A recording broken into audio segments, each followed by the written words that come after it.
कुछ किया भी नहीं, और जब मैं कर रहा था तो रोड़े अटकाने का कोई मौका भी नहीं छोड़ा।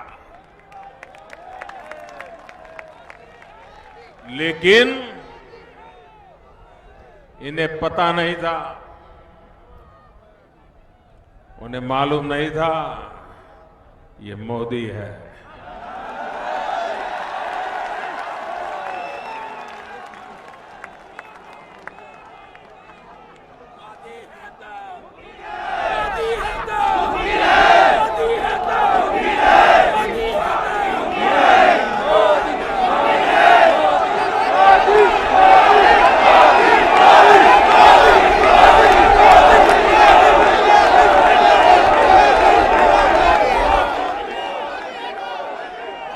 उसने एक तरफ इन वीआईपी लोगों से दिल्ली के 2000 से ज्यादा सरकारी बंगले तो खाली कराए ही, साथ साथ दिल्ली के 40 लाख से ज्यादा गरीबों मध्यम वर्ग के लोगों को उनके घर का हक भी दे दिया।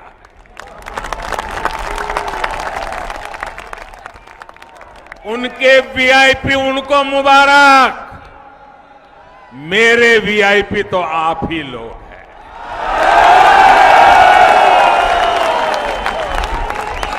देश का सामान्य मानवी है। साथियों, दिल्ली के लोगों का जीवन आसान बने,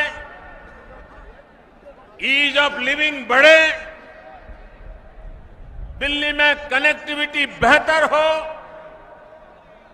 ये केंद्र सरकार की प्राथमिकता रही है। तमाम राजनीति अवरोधों के बीच बीते 5 वर्षों में हमने दिल्ली मेट्रो का अभूतपूर्व विस्तार किया है। साथियों, 2014 के पहले दिल्ली मेट्रो के नेटवर्क में औसतन करीब 14 किलोमीटर प्रतिवर्ष का विस्तार हो रहा था, और तब दिल्ली में उनकी सरकार थी और भारत सरकार में भी वही लोग थे, फिर भी ये हाल था। हमारी सरकार आने के बाद राज्य सरकार का रवैया कैसा है वो बताने की जरूरत नहीं है। सारे विरोध, अवरोध, रुकावटें सब, उसके बावजूद भी हमारी सरकार ने 5 साल में स्थिति पैदा की है कि जहां 14 किलोमीटर का काम होता था, अब करीब करीब 25 किलोमीटर प्रतिवर्ष हो गया है। यानी दिल्ली में अब सालाना करीब 25 किलोमीटर नया मेट्रो रूट बन रहा है। पिछले 5 साल में दिल्ली में 116 किलोमीटर नई लाइनें शुरू है। इसके अलावा अभी करीब 70 किलोमीटर नए रूट पर काम हो रहा है। दिल्ली मेट्रो के फेज 4 को लेकर अगर यहां की सरकार, यहां की राज्य सरकार राजनीति पर उतारू न होती, राजनीति के अड़ंगे न डाले होते, बेवजह मुसीबतें पैदा न की होती, तो इसका काम काफी पहले शुरू हो गया होता। इसलिए मैं कहता हूं कि आपके नाम पर राजनीति करने वाले आपकी तकलीफों को कभी न समझे हैं, न समझने का उनका इरादा है। बरसों से ये लोग बसों को लेकर जो बहाने बता रहे हैं, जो हालत दिल्ली की बसों की इन लोगों ने कर दी है, वो दिल्ली के लोग भली भांति रोजमर्रा की जिंदगी में अनुभव कर रहे हैं। भाइयों और बहनों, अपने दफ्तर आने जाने में, अपने घर आने जाने में दिल्ली के लोगों को कम से कम परेशानी हो, इसका हमने निरंतर प्रयास किया। दिल्ली के भीतर सड़कों पर ध्यान देने के साथ ही दिल्ली के चारों ओर पेरिफेरल एक्सप्रेसवे का निर्माण किया गया है। ये एक्सप्रेसवे भी बरसों से अटका लटका भटका पड़ा था। इसे पूरा करने का काम भी हमारी सरकार ने किया। अब इसके बन जाने से रोजाना 30-40 हजार ट्रक अब वो दिल्ली के भीतर नहीं आते हैं, वो बाहर ही बाहर निकल जाते हैं। इससे दिल्ली के ट्रैफिक पर भी बोझ कुछ कम हुआ है और प्रदूषण की समस्या पर भी अंतर लाने में उसने मदद की। साथियों, शहर में प्रदूषण कम हो, इसके लिए भी हमने निरंतर प्रयास किया। बीते 5 वर्षों में दिल्ली में सैकड़ों नए सीएनजी स्टेशन लगाए गए हैं। यहां जो उद्योग धंधे चल रहे हैं, उनमें से आधों को पीएनजी आधारित बनाया जा चुका है। इसके अलावा हजारों ईंट भट्ठों को नई तकनीक से जोड़ा गया है।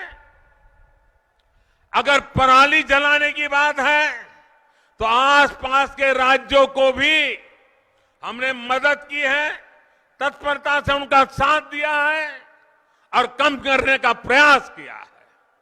लेकिन साथियों, आज दिल्ली में जो राज्य सरकार है, वो यहां की सबसे बड़ी समस्या से आंख मूंद कर बैठी है। ये समस्या है पीने के पानी की।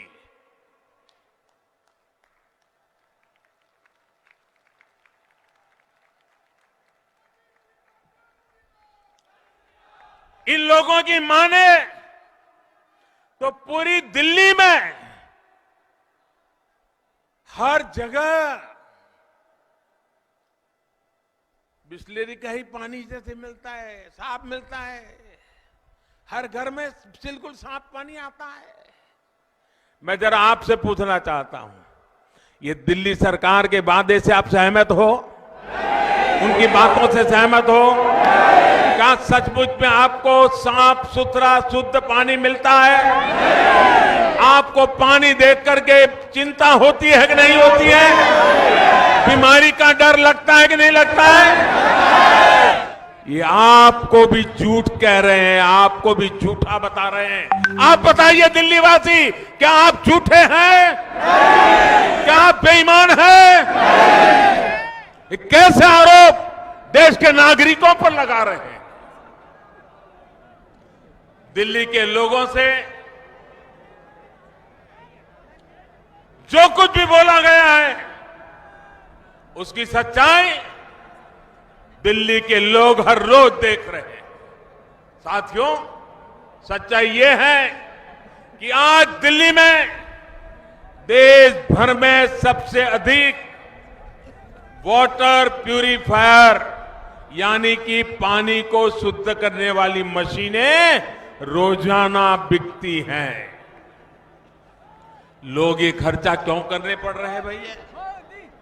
जो वाटर प्यूरिफायर नहीं लगा सकता, वो 40-50 रुपए की बोतल खरीदता है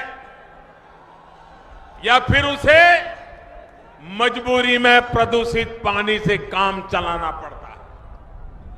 अधिकांश जगहों पर नल से या तो पानी आता ही नहीं है, और जो पानी आता भी है उस पर लोगों को विश्वास नहीं है। और ये लोग कहते हैं दिल्ली में पानी की गंदगी कोई दिक्कत ही नहीं है। भाइयों और बहनों, ये लोग किस तरह अपने स्वार्थ के लिए, अपनी राजनीति के लिए किस हद तक जा रहे हैं, ये आपने पिछले हफ्ते भी देखा है। जो बयान दिए गए, जिस तरह लोगों को भड़काया गया, उकसाने वाली बातें कही गई, झूठे वीडियो उच्च स्तर पर बैठे हुए लोगों ने सोशल मीडिया में डाल करके भ्रम फैलाने का, आग फैलाने का गुनाहित कृत्य किया है। साथियों, अभी हाल में जो संसद का सत्र समाप्त हुआ, उसमें दिल्ली की कॉलोनियों से जुड़े बिल को तो हमने पारित किया, आपको अधिकार देने का निर्णय किया। उसके साथ साथ दूसरा महत्वपूर्ण बिल पास हुआ, सिटीजनशिप अमेंडमेंट बिल।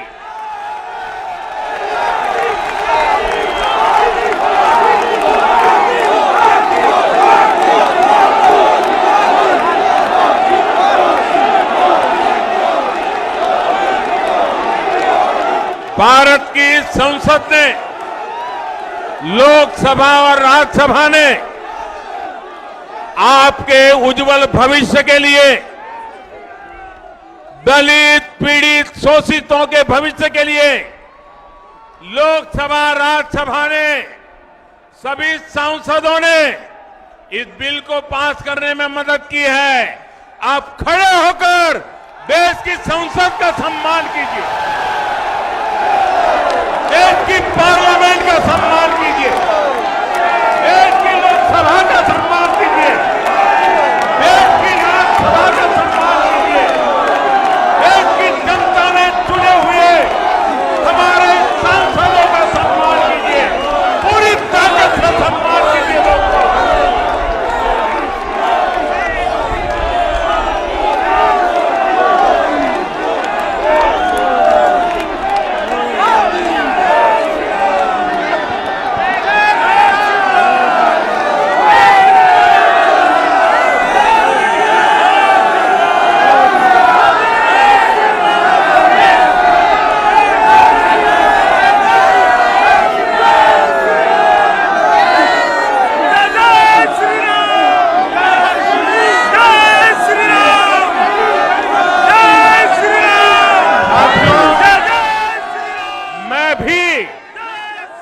आपके साथ जुड़ करके देश के दोनों सर्वोच्च सदन,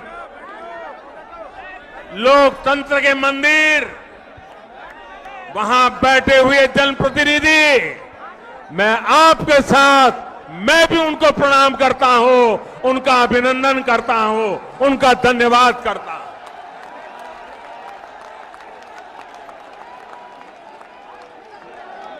लेकिन भाइयों, इस बिल के पास होने के बाद कुछ राजनीतिक दल तरह तरह की अफवाहें फैलाने में लगे हैं। वे लोग भ्रमित कर रहे हैं, भावनाओं को भड़का रहे हैं। मैं उनसे जानना चाहता हूं, क्या जब हमने दिल्ली की सैकड़ों, इस बात को समझिए भाइयों बहनों, मैं जरा ये भ्रम फैलाने वाले, झूठ बोलने वाले लोगों से जरा पूछना चाहता हूं, क्या जब हमने दिल्ली की सैकड़ों कॉलोनियों को वैध करने का काम किया, तो क्या किसी से पूछा था कि आपका धर्म क्या है, आपकी आस्था क्या है, आप किस पार्टी को वोट देते हैं, आप किस पार्टी के समर्थक हैं? क्या हमने आपसे कोई सबूत मांगे थे? 70 का सबूत लाओ, 75 का सबूत लाओ, 80 का सबूत लाओ, मांगा था? केंद्र सरकार के इस फैसले का लाभ हिंदुओं को भी मिला, मुसलमानों को भी मिला, सिख भाई बहनों को मिला, ईसाई भाई बहनों को मिला, जो भी यहां बसते हैं उन सबको मिला। हमने ऐसा क्यों किया? क्योंकि हम देश से लगाव के कारण जीते हैं। हम सबका साथ, सबका विकास, सबका विश्वास के मंत्र को समर्पित है। भाइयों बहनों, अगर थोड़ा सा भी भगवान ने दी हो तो जरा उपयोग करो। एक ही सत्र में 2 बिल पारित हुए हैं। एक बिल में मैं दिल्ली के 40 लाख लोगों को अधिकार दे रहा हूं और ये झूठ फैला रहे हैं कि मैं अधिकार छीनने वाला कानून बना रहा हूं।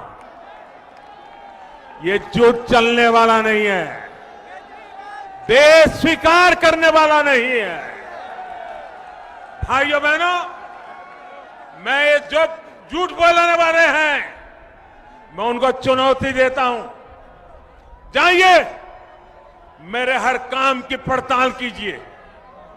कहीं पर दूर दूर तक भेदभाव की बू आती है तो देश के सामने ला करके रख दीजिए।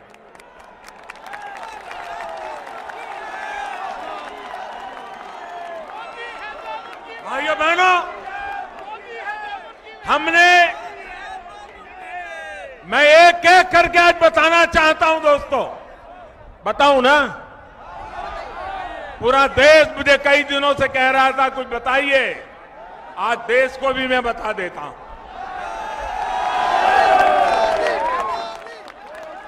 एक एक योजना को देखिए।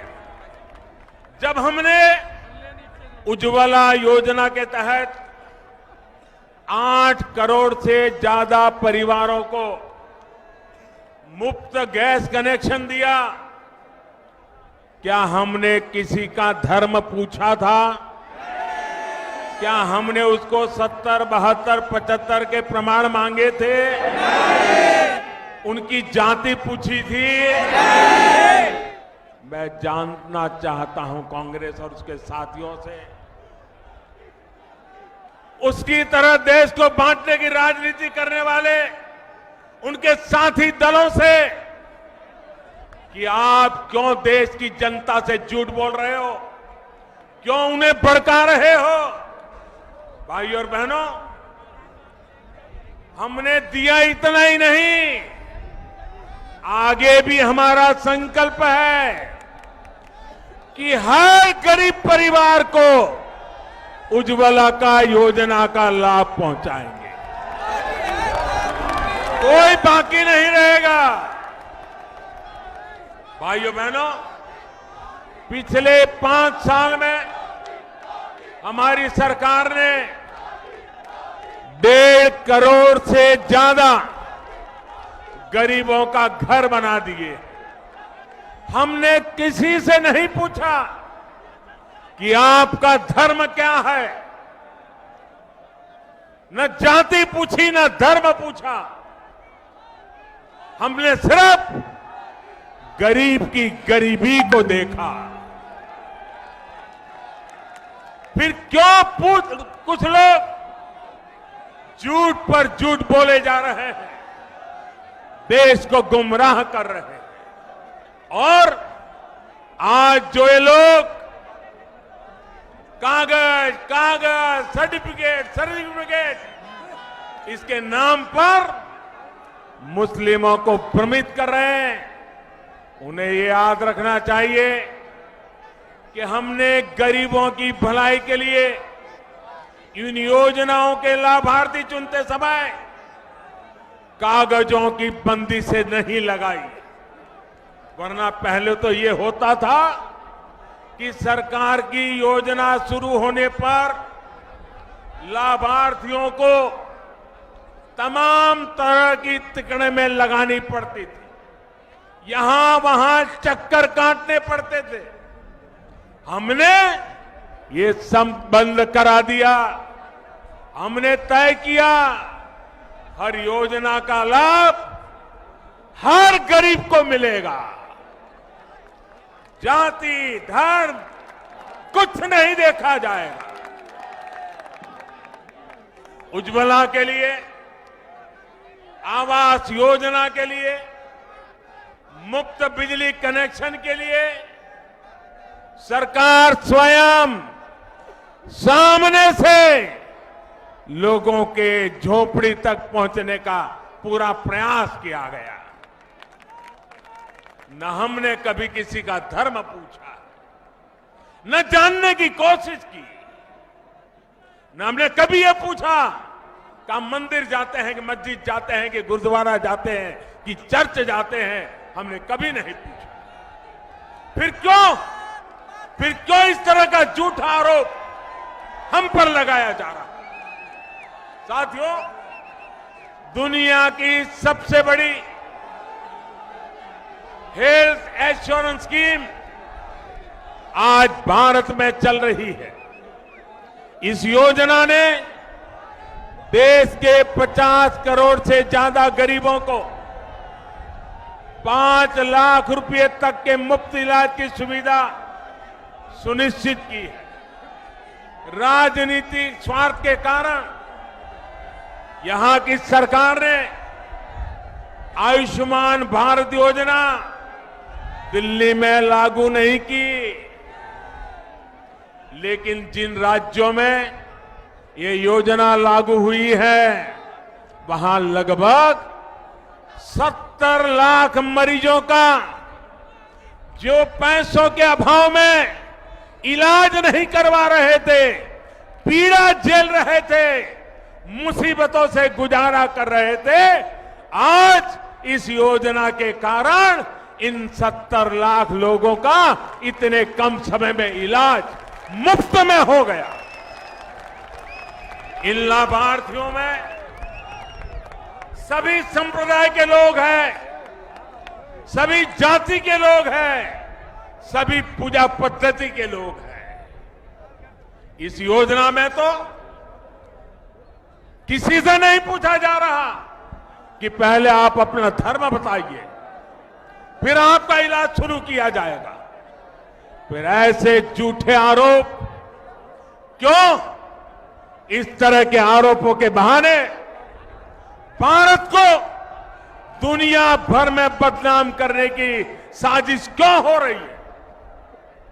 साथियों, इन लोगों ने दिल्ली ही नहीं बल्कि देश के कई शहरों को अराजकता और डर के माहौल में धकेलने की नापाक कोशिश की है, साजिश की है। जिस तरह बच्चों की स्कूलों पर हमले हुए, यात्री बसों पर, ट्रेनों पर हमले किए गए हैं, लोगों की गाड़ियों को, मोटरसाइकिलों को, साइकिल को, छोटी छोटी दुकानों को जलाया गया है। भारत के ईमानदार टैक्स पेयर का पैसा, उससे बनी सरकारी संपत्ति, उसे आग में खाक कर दिया गया है, उसे नुकसान पहुंचाया गया है। इनकी राजनीति कैसी है, इनके इरादे कैसे हैं, ये अब देश भली भांति समझ चुका है।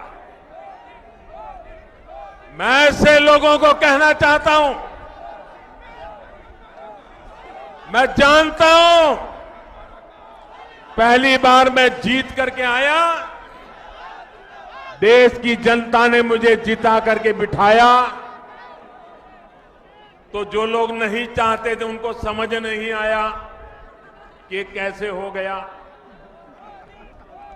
दोबारा न जीत पाऊं, देश की जनता समर्थन न करे, इसके लिए एड़ी चोटी का जोर लगाया, जिसके पास जो साधन था उपयोग किया, झूठ जितने फैलाने थे फैलाए, लेकिन देश की जनता ने पहले से ज्यादा आशीर्वाद दे दिए।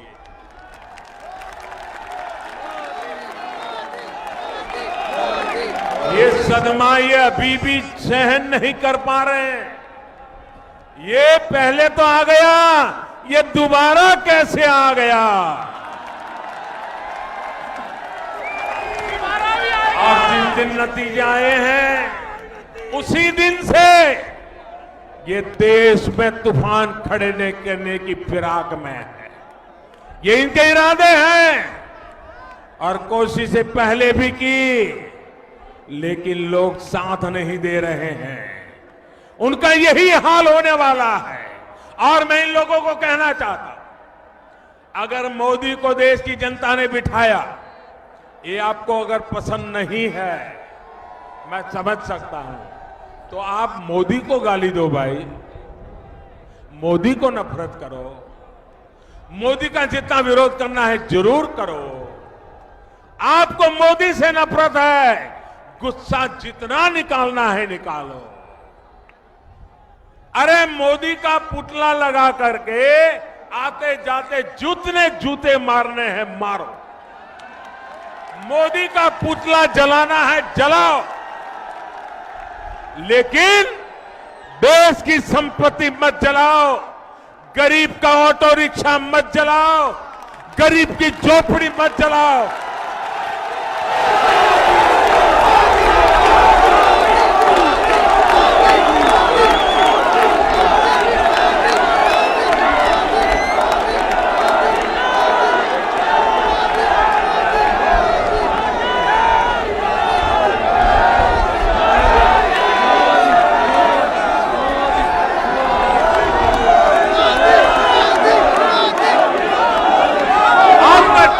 गुस्सा है वो मोदी पे निकालो,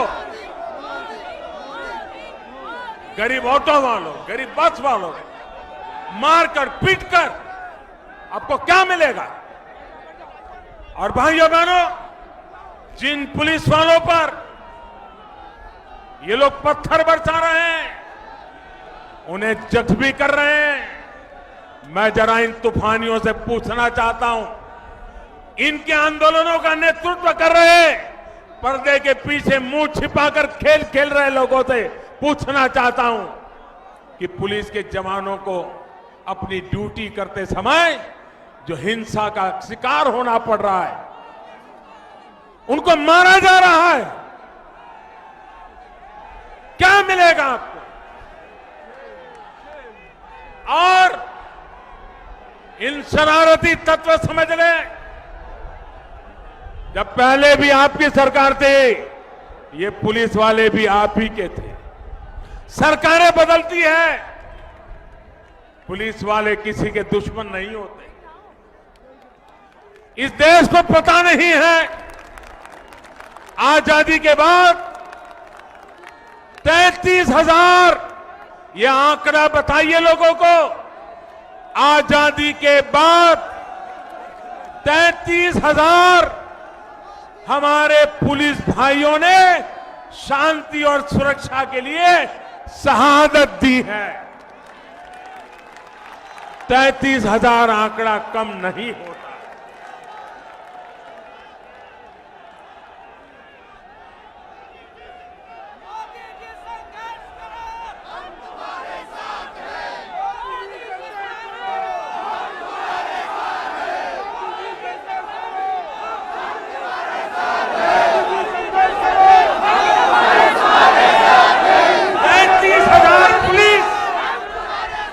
हिंदुस्तान के सामान्य नागरिक की रक्षा करने के लिए शहीद हुए हैं।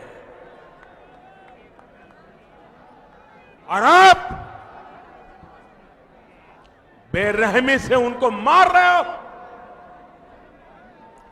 जब कोई संकट आता है, कोई मुश्किल आती है, तो पुलिस न धर्म पूछता है, न जाति पूछता है, न दिन देखता है, न रात देखता है, न ठंड देखता है, न बारिश देखता है।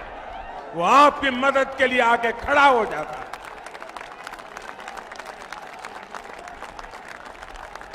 अभी यहां दिल्ली में ही पिछले दिनों जिस मार्केट में आग लगी, मंडी में इतने लोगों की जान गई, उस समय पुलिस किसी का धर्म पूछने नहीं गई थी। आग के अंदर जाकर के जितना जिंदा लोगों को निकाल सके,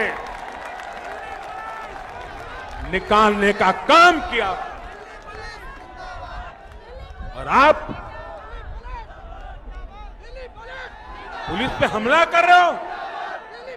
और देश के नेता, 100 साल से पुरानी पार्टी के नेता, उनको हिंदुस्तान क्या है,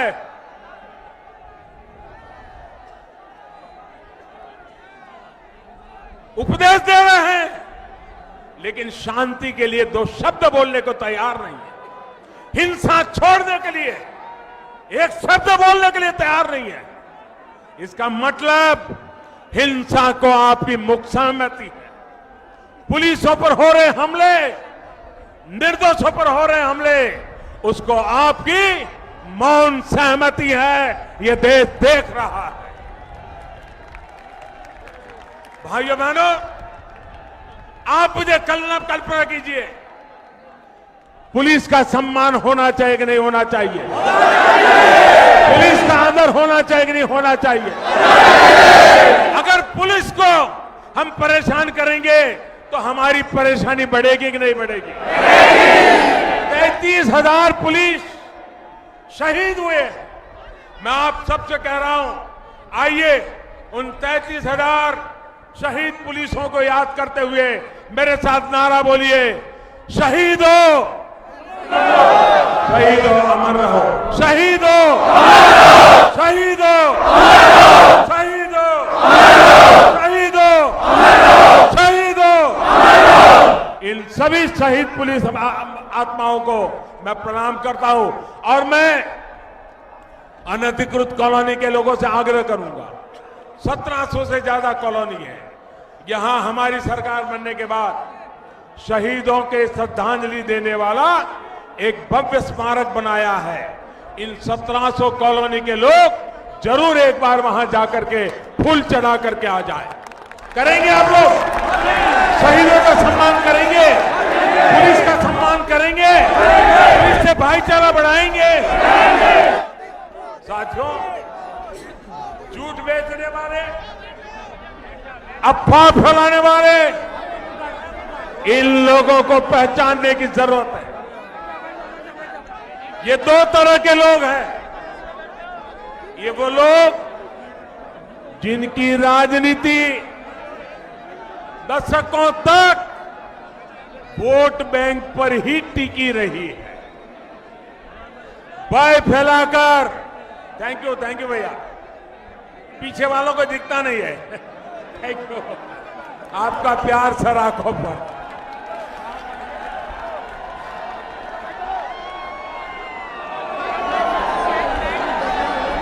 मैं कहीं पर भी हूं, दूर वालों की भी तकलीफ समझता हूं।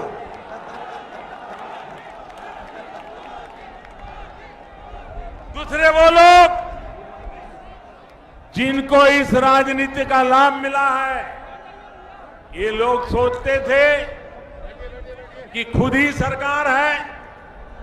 उनको लगता था कि देश उनके इशारे पर चलता है।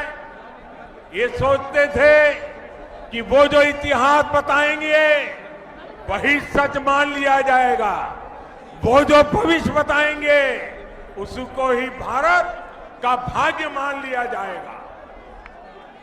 वोट बैंक की राजनीति करने वाले और खुद को भारत का भाग्य विधाता मानने वाले, आज जब देश की जनता द्वारा नकार दिए गए हैं, तो इन्होंने अपना पुराना हथियार निकाल लिया है।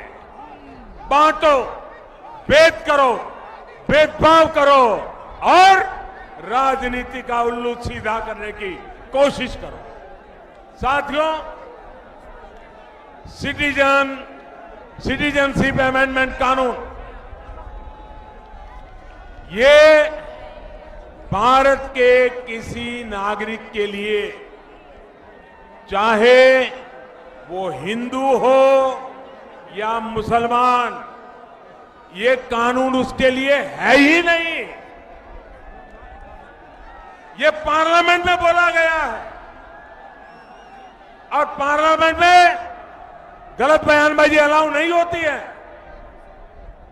ये कानून इस देश के अंदर जो 130 करोड़ लोग रह रहे हैं, उनका इस कानून से कोई वास्ता नहीं है। दूसरी बात, एनआरसी, इसका भी ऐसा झूठ चलाया जा रहा है। ये कांग्रेस में जमाने में बना था, तब सोए थे क्या? हमने तो बनाया नहीं, पार्लियामेंट में आया नहीं, न कैबिनेट में आया है,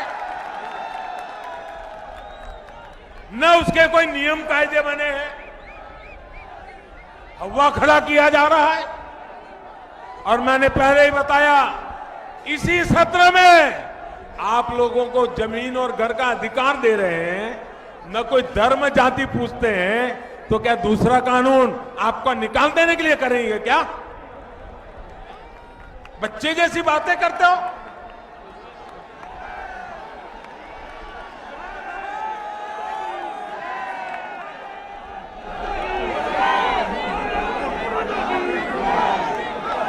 कांग्रेस और उसके जैसे दलों ने चिल्ला दिया कि वो देखो क्या चल रहा है। अब मैं बताता हूं। ये कांग्रेस वालों ने और उसके साथियों ने चीख चीख करके बोला, वो देखो कौवा कान काट कर उड़ गया, कौवा कान काट कर उड़ गया।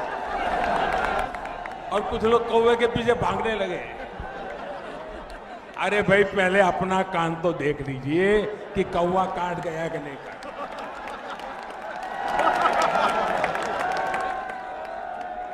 पहले ये तो देख लीजिए कि एनआरसी के ऊपर कुछ हुआ भी है क्या? झूठ चलाए जा रहे हो। मेरी सरकार आने के बाद 2014 से आज तक मैं 130 करोड़ देशवासियों को कहना चाहता हूं, कहीं पर भी एनआरसी शब्द पर कोई चर्चा नहीं हुई है, कोई बात नहीं हुई है। सिर्फ सुप्रीम कोर्ट ने जब कहा तो हो सिर्फ आसाम के लिए करना पड़ा। क्या बातें कर रहे हो? झूठ फैलाया जा रहा है। कांग्रेस और उसके साथी शहरों में रहने वाले कुछ पढ़े लिखे नक्सली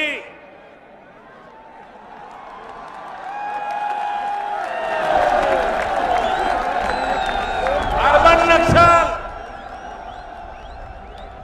ये अफवाह फैला रहे हैं कि सारे मुसलमानों को डिटेंशन सेंटर में भेज दिया जाएगा। मैं हैरान हूं कि इस अफवाह ने अच्छे अच्छे पढ़े लिखे भी ये भी पूछ रहे हैं ये डिटेंशन सेंटर क्या होता है। कैसा झूठ, कैसा और एक तरफी। मैं एक मीडिया रिपोर्ट देख रहा था जिसमें मीडिया के लोगों से पूछ रहे थे कि ये जरा बताइए भाई डिटेंशन सेंटर कहां बना है, आपको पता है क्या? तो सामने वाले उनको पूछ रहे थे कि हमने तो सुना है इसलिए कह रहे हैं, सुना है तो किस लिए? कोई जवाब नहीं, झूठ चलाया जा रहा है। अरे भाई, कुछ तो अपनी शिक्षा की कदर करिए। एक बार पढ़ तो लीजिए कि संविधान संशोधन और एनआरसी ये सब है क्या, अब तो पढ़े लिखे लोग हो। मैं देश के नौजवानों को आग्रह करता हूं, जरा पढ़िए इसको। अब भी जो भ्रम में है, मैं उन्हें कहूंगा कि कांग्रेस और अर्बन नक्सलियों द्वारा उड़ाई गई डिटेंशन सेंटर की अफवाहें सरासर झूठ है, बद इरादे वाली है, देश को तबाह करने के नापाक इरादों से भरी पड़ी है। ये झूठ है, झूठ है, झूठ है।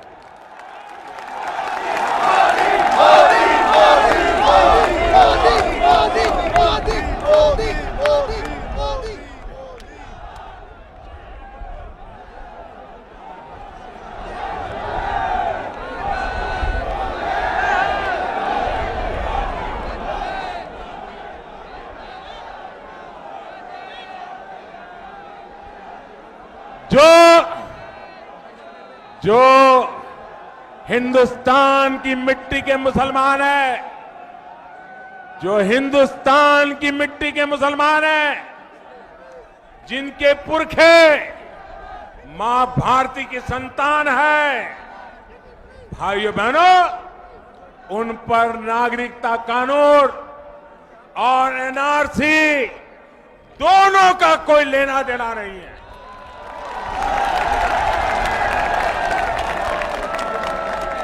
कोई देश के मुसलमानों को न डिटेंशन सेंटर में भेजा जा रहा है, न हिंदुस्तान में कोई डिटेंशन सेंटर है। भाइयों बहनों, ये सफेद झूठ है, ये बद इरादे वाला खेल है, ये नापाक खेल है। और भाइयों बहनों, मैं तो हैरान हूं कि ये लोग झूठ बोलने के लिए किस हद तक जा सकते हैं। कुछ लोग सिटीजनशिप अमेंडमेंट एक्ट को गरीबों के ही खिलाफ बताते हैं, कोशिश कर रहे हैं, कह रहे हैं कि जो लोग आएंगे वो यहां के गरीबों का हक छीनने लेंगे। अरे झूठ फैलने से पहले इन कम से कम गरीबों पर तो दया करो भाई। एक ही पार्लियामेंट के सत्र में मोदी गरीबों को घर देने का कानून लाता है, अनधिकृत कॉलोनी को अधिकृत बनाने के लिए काम करता है। क्या उसी सत्र में गरीबों को छीनने की बात करेगा? क्या झूठ फैला के रखा है। भाइयों बहनों, ये जो एक्ट लाया गया है, ये उन लोगों पर लागू होगा जो बरसों से भारत में ही रह रहे हैं। किसी नए शरणार्थी को इस कानून का फायदा नहीं मिलेगा। जो लोग इस तरह का झूठ बोल रहे हैं, उन्हें पाकिस्तान, अफगानिस्तान और बांग्लादेश से धार्मिक कारणों से परेशानी जो हुई, प्रताड़ना जो हुई, उन्हीं लोगों को सुरक्षा देने के लिए ये कानून है। भाइयों और बहनों, ये वो लोग हैं। और ये कौन लोग हैं? मैं हैरान हूं, कुछ दलित नेता भी बिना समझे इसमें घुस गए हैं। जब मेरी बात सुनेंगे तो समझेंगे। उनको मालूम होना चाहिए कि पाकिस्तान से जो अधिकतर जो हमारे शरणार्थी आए हैं, वो मेरे दलित भाई बहन हैं, दलित परिवार के हैं। भाइयों बहनों, ये वो दलित परिवार है जिनको पाकिस्तान में बंधुआ मजदूर बनाकर रखा गया था। आज भी पाकिस्तान में उनके साथ स्थिति यह है कि अगर दलित परिवार का कोई व्यक्ति चाय पीता है तो उसको चाय के साथ साथ उस चाय के बर्तन का पैसा भी देना पड़ता है और बर्तन साथ ले जाना होता है। आज भी पाकिस्तान में यह हाल है। वहां पर बेटियों के साथ जो अत्याचार होता है, किस तरह जबरन शादी करके उन्हें धर्म परिवर्तन पर मजबूर किया जाता है, ये भी दुनिया भर के अखबारों में छप चुका है, लगातार मीडिया में आता है। ये सिर्फ इसलिए होता है क्योंकि उनकी श्रद्धा अलग है, आस्था अलग है, पूजा पद्धति अलग है।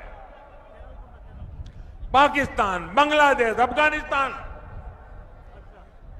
में हुए ऐसे ही शोषण के कारण वो भारत आए और बरसों से हमारे बीच देश के अलग अलग हिस्सों में रह रहे हैं। भाइयों बहनों, एक ऐसी चर्चा है, पार्लियामेंट में चर्चा हुई, अगर हिंदुस्तान के राजनीतिक नेताओं को अपनी स्वार्थनिजी राजनीति से दूर का दिखता, ये ऐसा मौका था हम दुनिया में पाकिस्तान कैसे मानव अधिकार विरोधी है, पाकिस्तान कैसे माइनॉरिटी पर जुल्म करता है, पाकिस्तान में माइनॉरिटी की क्या दुर्दशा है, ये चित्र पूरी दुनिया में ले जाने का उत्तम अवसर था। लेकिन इन्होंने उल्टा कर दिया, क्योंकि उनको देश नहीं, उनको उनका दल दिखता है। इसके कारण देश की भलाई के लिए और दुनिया में पाकिस्तान के करतूतों को खुला करने का मौका भी इन लोगों ने गंवा दिया। और मैंने पहले कहा, उस प्रकार से मैं दलित राजनीति करने वालों का दावा जो करते हैं उनसे पूछना चाहता हूं कि आप इतने वर्षों चुप क्यों थे? आपको इन दलितों की तकलीफ कभी क्यों नहीं दिखाई दी?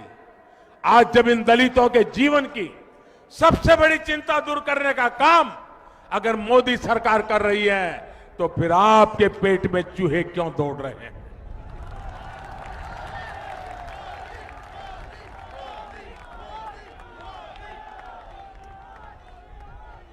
साथियों, यहां दिल्ली में ही मजनू का टीला में 2 हफ्ते पहले ही ऐसे ही एक शरणार्थी के कैंप में एक बिटिया का जन्म हुआ और उसके मां बाप ने उस बेटिया का नाम नागरिकता रख लिया। नागरिकता। मैं जरा ये हुड़दंग मचाने वालों से और उनके पीछे रिमोट कंट्रोल से राजनीति करने वालों से कहना चाहता हूं, अगर इस नागरिकता नाम की बेटी का जीवन आसान होता है, अगर उसके मां बाप की जिंदगी आसान होती है, अगर भारत के किसी भी नागरिक की समस्याओं का समाधान होता है, तो आपको तकलीफ क्यों होती है? देश में दशकों से रह रहे लाखों गरीबों, सताए हुए शोषित दलित परिवार, जो उत्पीड़न के कारण उनको भारत आने के लिए मजबूर होना पड़ा है, मुसीबत के मारे आए हैं, अपना धर्म, अपना सम्मान, अपनी बेटियों की इज्जत बचाने के लिए आए हैं। मैं जरा इन लोगों से पूछना चाहता हूं, आपको उनसे दुश्मनी क्या है? साथियों, जब धार्मिक अत्याचार की वजह से कोई भारत की शरण में आता है, तो यहां आकर अपनी आप बीती सुनाता है, अपनी परेशानी बताता है। ये जरा बुद्धिजीवियों, मेरी इस बात को जरा गौर से सुनिए, आपको भेद समझ आ जाएगा। कोई भी शरणार्थी मुसीबत के मारे सीमा पार करके किसी भी तरह अगर हिंदुस्तान में पहुंच जाता है, तो सबसे पहले वो किसी न किसी सरकारी दफ्तर में जा पहुंचने की कोशिश करता है। छोटा सा भी सरकारी मुलाजिम मिल जाए तो उसके पास जाता है। नजदीक में पुलिस थाना है तो वहां जाता है और हाथ जोड़ करके खुद कहता है कि मैं पाकिस्तान से आया हूं, मुझे आना पड़ा है, मेरी जिंदगी बचाने के लिए आया हूं, आप मेरी मदद कीजिए। वो छुपाता नहीं है। आज भी ये लोग खुलेआम इंटरव्यू दे रहे हैं कि हम पाकिस्तान से, बांग्लादेश से, अफगानिस्तान से आए हैं, आना पड़ा है। लेकिन जो घुसपैठिया है, न वो इंटरव्यू देता है, न प्रेस से बात करता है, न पुलिस को बताता है कि मेरी मदद करो। वो आकर के छिप जाता है और कहीं न कहीं अपना जीवन स्थिर करने के लिए जुगाड़ लगा देता है और जो एजेंट होते हैं उनको मजदूरी का कुछ हिस्सा देता रहता है। भाइयों बहनों, बड़ा सीधा साधा फर्क है। घुसपैठिया कभी अपने आप को अपनी पहचान होने नहीं देता और शरणार्थी कभी अपनी पहचान छुपाता नहीं है। भाइयों बहनों, ऐसे बहुत से घुसपैठियों ने आज बाहर निकलकर किस प्रकार की बातें कर रहे हैं, सच क्यों नहीं बताते हैं? भाइयों बहनों, उन्हें डर लग रहा है कि उनकी सच्चाई अब सामने आ जाएगी। साथियों, रिफ्यूजी का जीवन क्या होता, बिना किसी कसूर के अपने घरों से निकाल देने का दर्द क्या होता है, ये दिल्ली से बेहतर कौन समझ सकता है। यहां का कोई कोना ऐसा नहीं है जहां बंटवारे के बाद किसी रिफ्यूजी का बंटवारे से अल्पसंख्यक बने भारतीय का आंसू न गिरा हो। सड़क पर हो रहा ये का बवाल उनके आंसुओं का अपमान है या नहीं है? उनके दर्द पे तेजाब छिड़कने वाला पाप है कि नहीं है? साथियों, मैं फिर से स्पष्ट करना चाहता हूं, सिटीजनशिप अमेंडमेंट एक्ट, संविधान संशोधन कानून किसी की भी नागरिकता छीनने के लिए नहीं, ये नागरिकता देने के लिए है। हमारे 3 पड़ोसी देशों के वो अल्पसंख्यक 2004 की वजह से वहां से भागकर भारत आने के लिए मजबूर हुए हैं। उन्हें इस एक्ट में कुछ मदद की गई है, रियायत दी गई है, कुछ डील दी गई है और ये रियायत भी मोदी की सोच है ऐसा मानने की जरूरत नहीं है। ये रातों रात मोदी को विचार आ गया इसलिए मोदी ने कर दिया, ऐसा नहीं है। ये रियायत महात्मा गांधी की भावना के ही अनुरूप है। महात्मा गांधी ने कहा था, कम से कम ये लोग जो महात्मा गांधी को लेकर के देश पर बातें करते रहे हैं और आज भी गांधी सरनेम का फायदा उठाने की बातें करते हैं, जरा वो कान खोल करके सुन लो। गांधी जी ने कहा गांधी जी ने कहा था, मोदी को मानो या ना मानो, अरे गांधी को तो मानो। महात्मा गांधी ने क्या कहा था? महात्मा गांधी जी ने कहा था कि पाकिस्तान में रहने वाले हिंदू और सिख साथियों को जब लगे कि उन्हें भारत आना चाहिए तो उनका स्वागत है।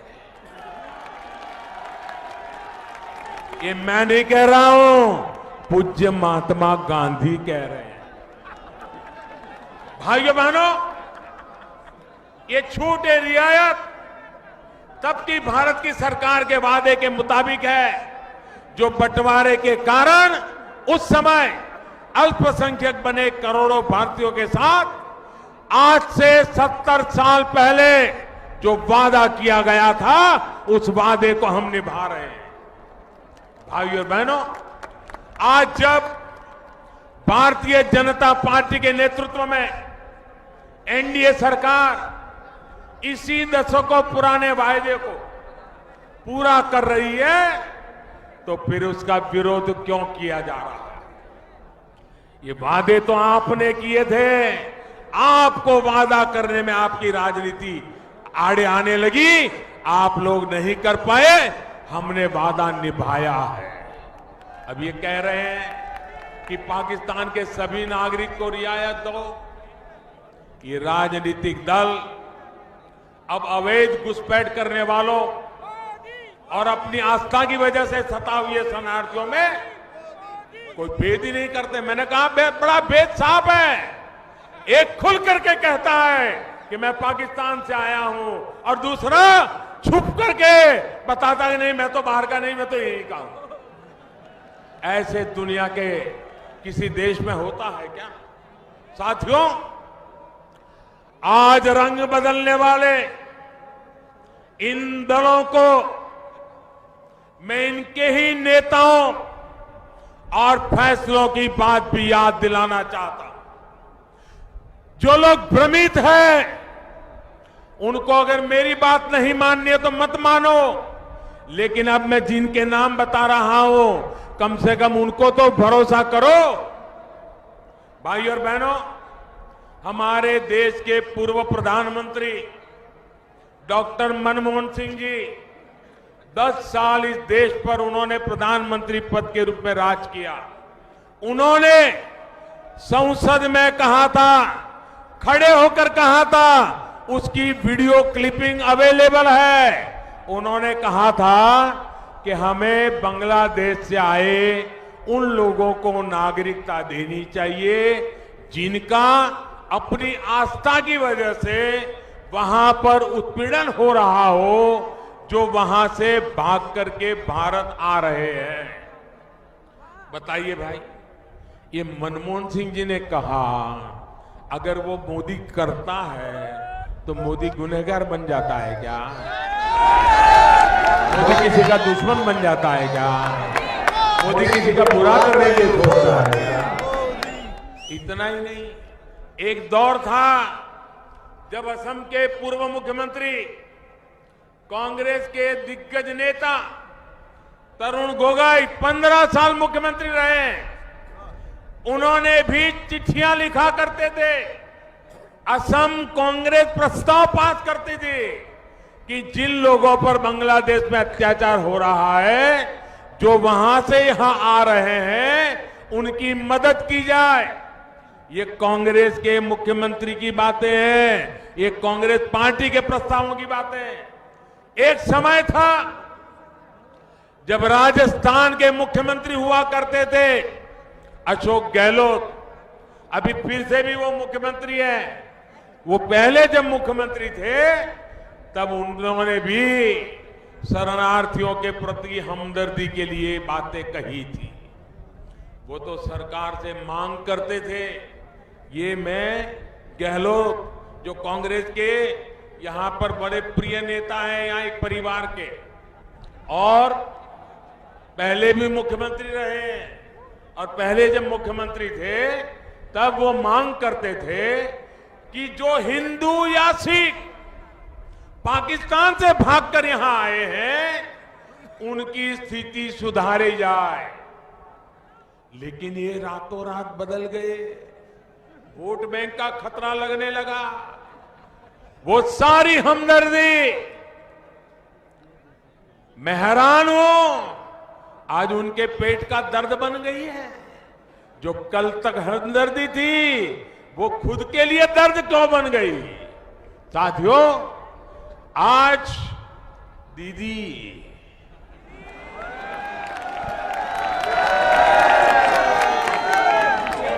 ममता दीदी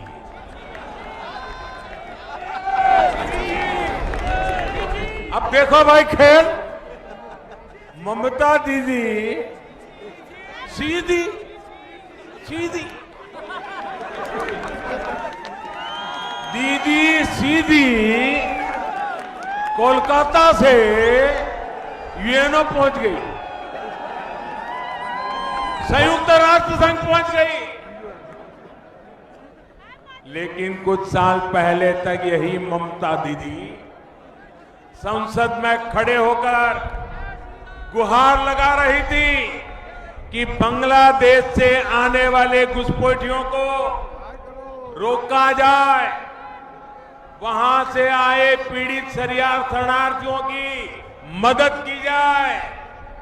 संसद के अंदर स्पीकर के सामने कागज फेंकती थी बांग्लादेशियों के खिलाफ। दीदी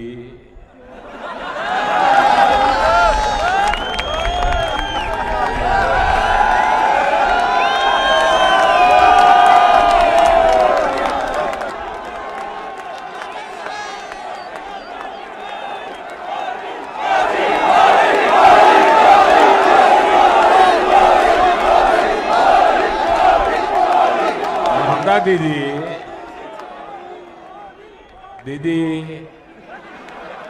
अब आपको क्या हो गया?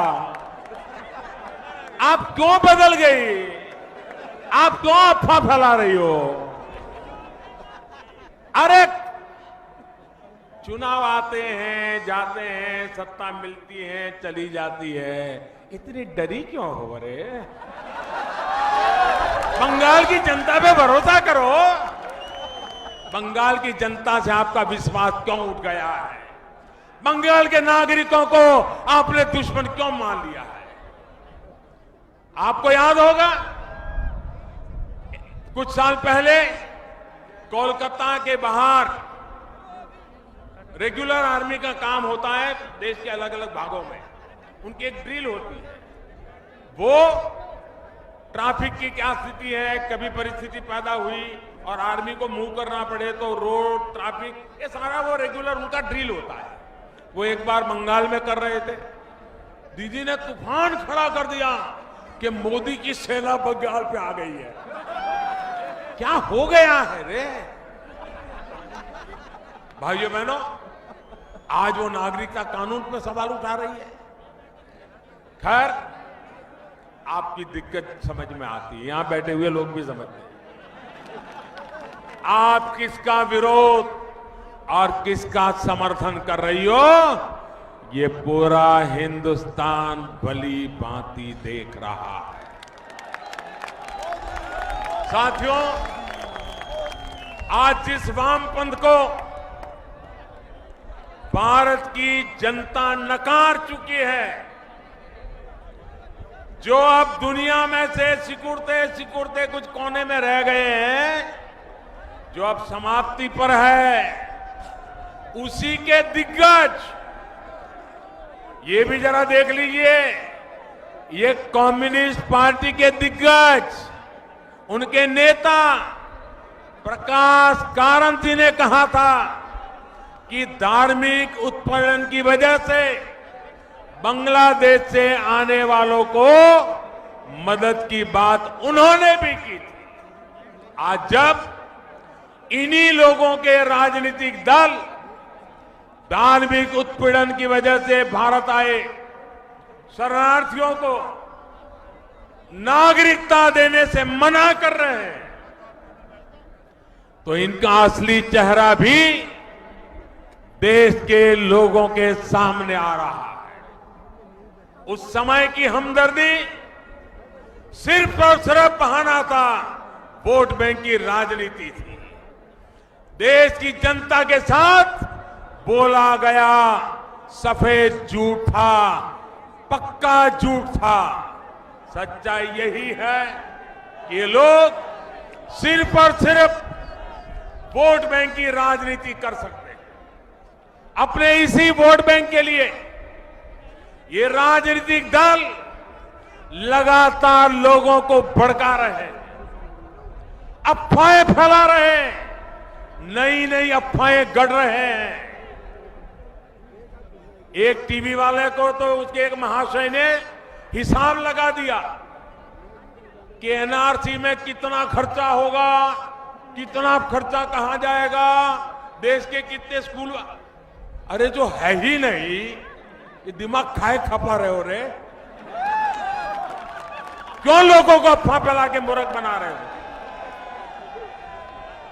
यहां दिल्ली के लोग तो देख चुके हैं कि कैसे बस जलाने के मामले में एक नाता अफवाह फैलाने का काम किया, दिल्ली पुलिस तक को कटघरे में खड़ा कर दिया।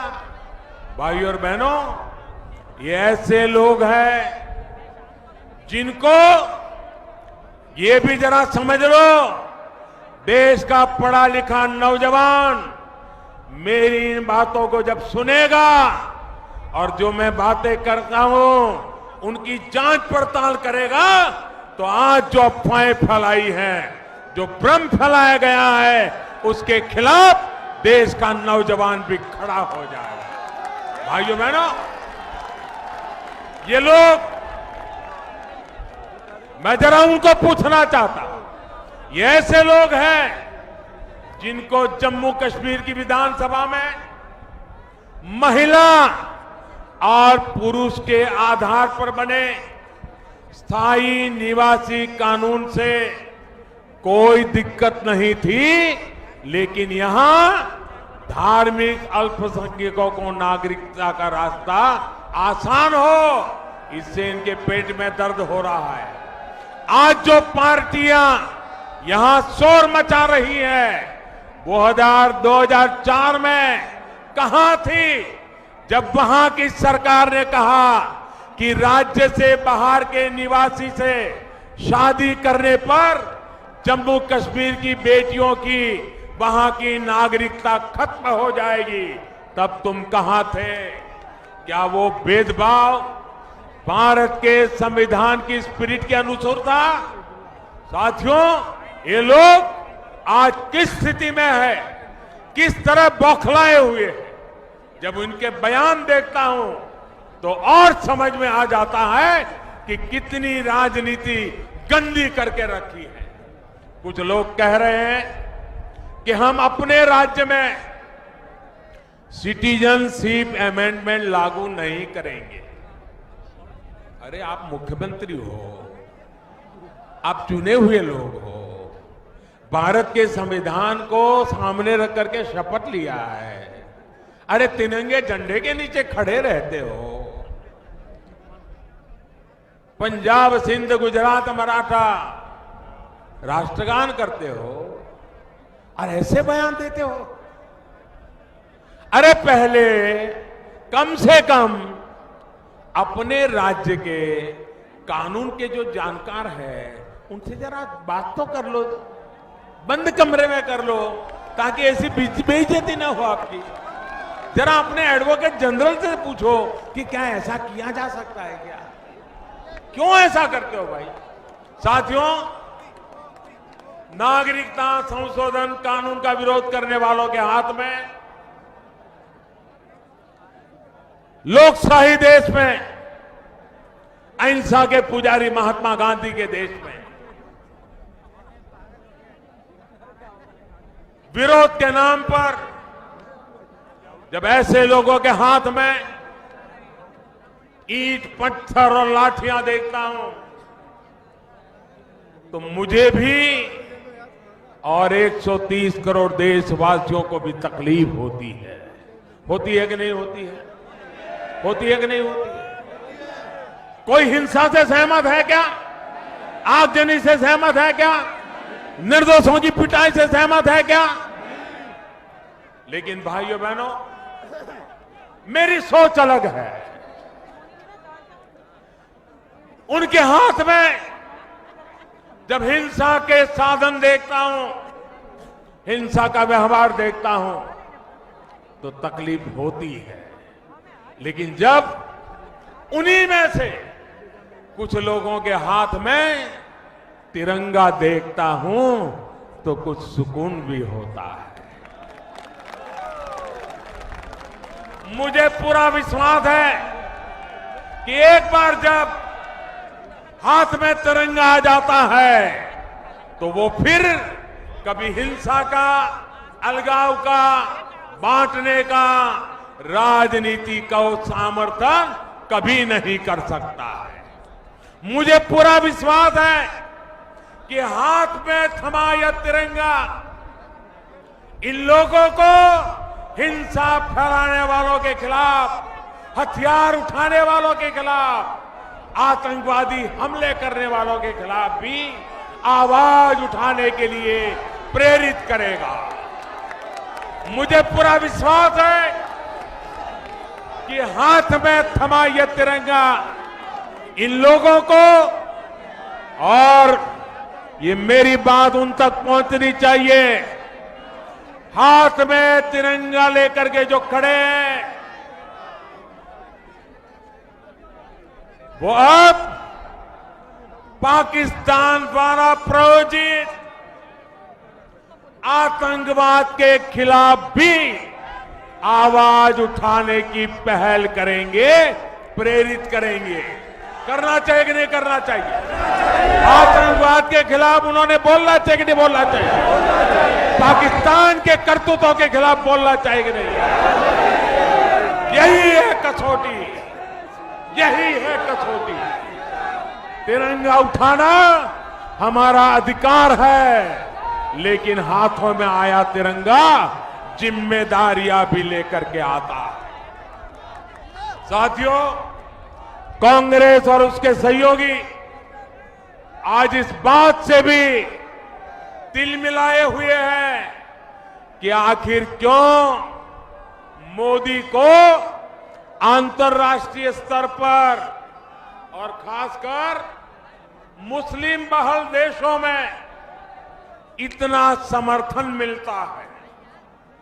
क्यों वो देश मोदी को इतना पसंद करते हैं? साथियों, 2014 में सरकार बनने के बाद मैंने खुद पाकिस्तान के प्रधानमंत्री को शपथ समारोह में न्योता दिया था। हमने नए रिश्ते से दोस्ती का हाथ बढ़ाया था। मैं खुद लाहौर चला गया था, लेकिन बदले में हमें धोखा मिला। लेकिन आज जो इस्लामिक वर्ल्ड है, हमारे जो गल्फ के देश हैं, उनके साथ भारत के संबंध मौजूदा दौर में भारत के इतिहास में सबसे बेहतरीन आज हमारे संबंध है, और उसके कई वजह हैं। इसके उदाहरण आज कई क्षेत्रों में देखने को मिल रहे हैं।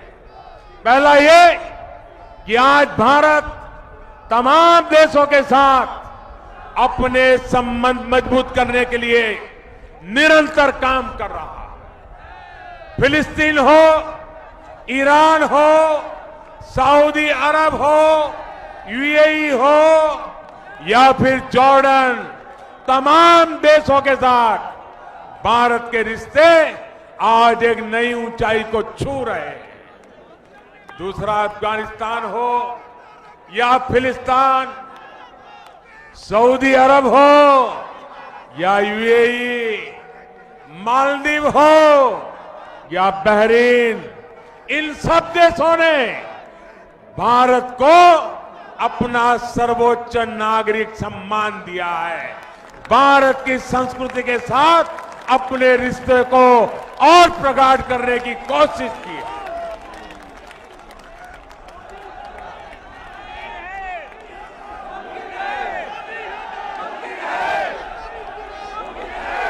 इसी का परिणाम है कि सऊदी अरब ने भारत से जाने वाले हज यात्रियों को कोटा में अप्रत्याशित रूप से बढ़ावा किया।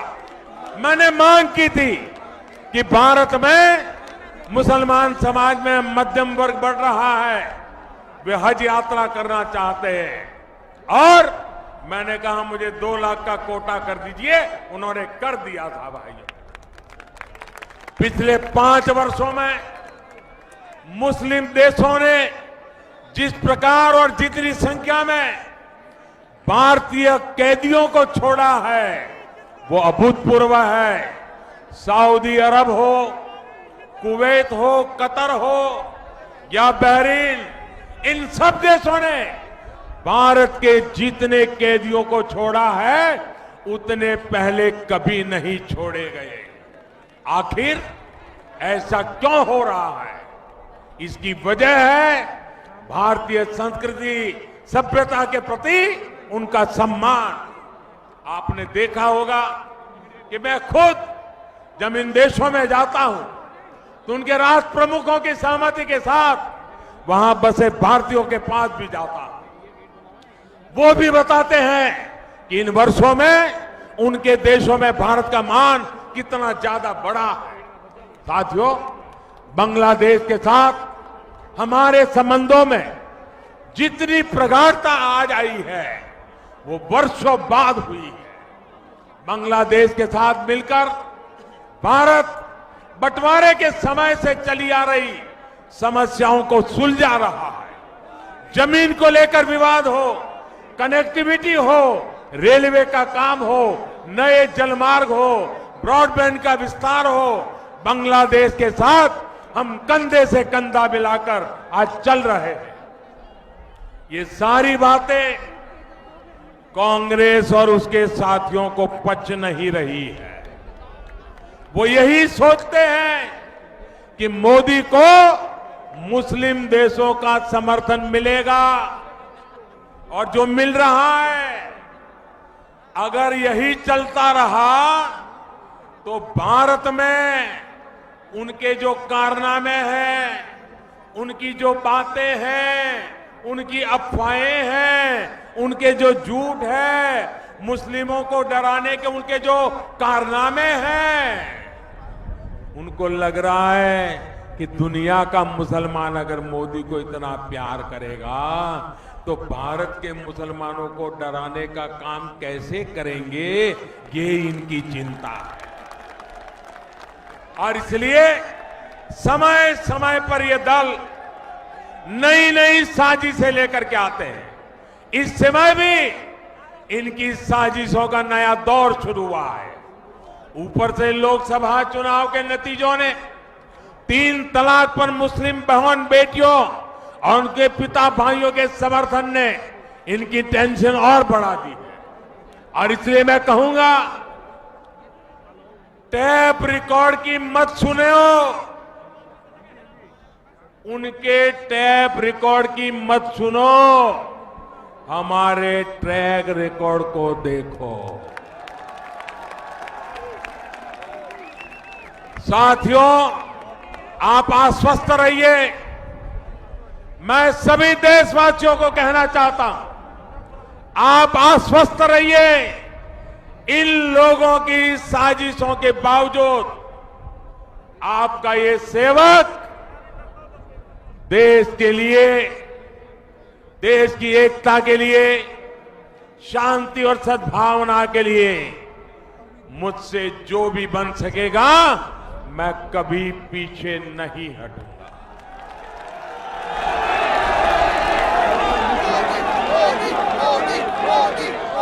कोई देशवासी न देश को झुकने देना चाहता है, न देश को बटने देना चाहता है।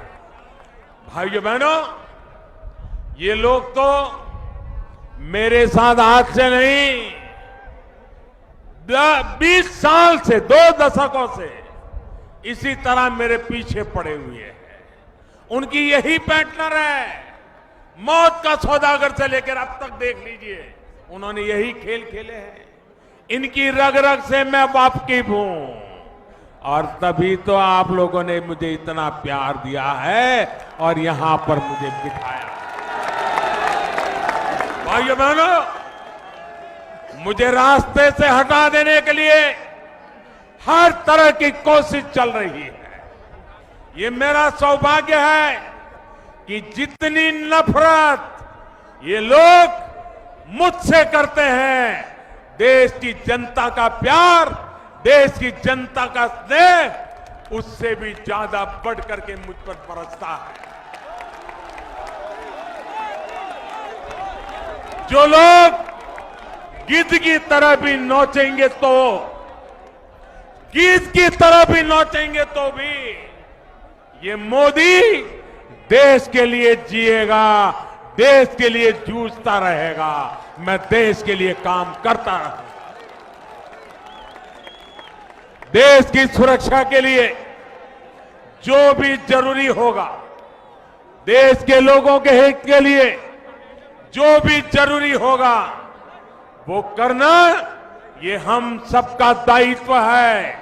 वो आपका भी दायित्व है, वो मोदी का भी दायित्व है। भाइयों बहनों, आपका ये आशीर्वाद इनकी हर साजिश को बेनकाब करेगा, इनकी हर साजिश को नाकाम करेगा। और दिल्ली के मेरे साथियों, मुझ पर आपके इस स्नेह को देखते हुए मैं आज खास करके अनऑथराइज्ड कॉलोनी के लोगों से कुछ मांगना चाहता हूं। मांगू क्या? मांगू? कुछ मांगूंगा तो बुरा नहीं मानोगे ना, लेकिन मांगूंगा फिर कुछ दोगे नहीं तो क्या होगा? मांगो, आप देंगे क्या? भरोसा करता हूं आप पर। साथियों, मेरा आपसे आग्रह है कि आप दिल्ली के जिस भी इलाके में रहते हैं, वहां पर अगले एक हफ्ते तक जबरदस्त सफाई का अभियान शुरू किया जाए। और 1 जनवरी नए साल का स्वागत और ज्यादा साफ सुथरी दिल्ली के साथ किया जाए। करोगे? सामूहिक रूप से करना होगा, कॉलोनी के सब लोगों ने मिलकर के करना होगा। करोगे? उसी तरह सिंगल यूज प्लास्टिक से भी मुक्ति दिलाने के लिए आप अपने क्षेत्र में काम करेंगे? करेंगे? अपनी कॉलोनियों को आपको स्वच्छ बनाना है। बुरी आदतें हो, नशीले पदार्थ हो, उसको भी अपनी कॉलोनियों से पूरी तरह मुक्त करना है, हमारे बच्चों के उज्जवल भविष्य के लिए। आप सभी लोगों के सहयोग से दिल्ली और भी निखरे, दिल्ली और भी सुंदर बने, यही मेरी कामना है। मैं एक बार फिर दिल्ली के लाखों साथियों को अपने घर, अपनी जमीन के अधिकार के लिए बहुत बहुत बधाई देता हूं। और मैं दिल्ली में भी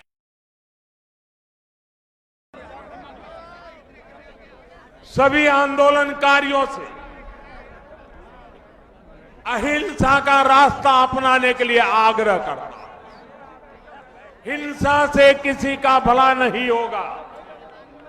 हमें हिंसा से दूर रहना ही होगा।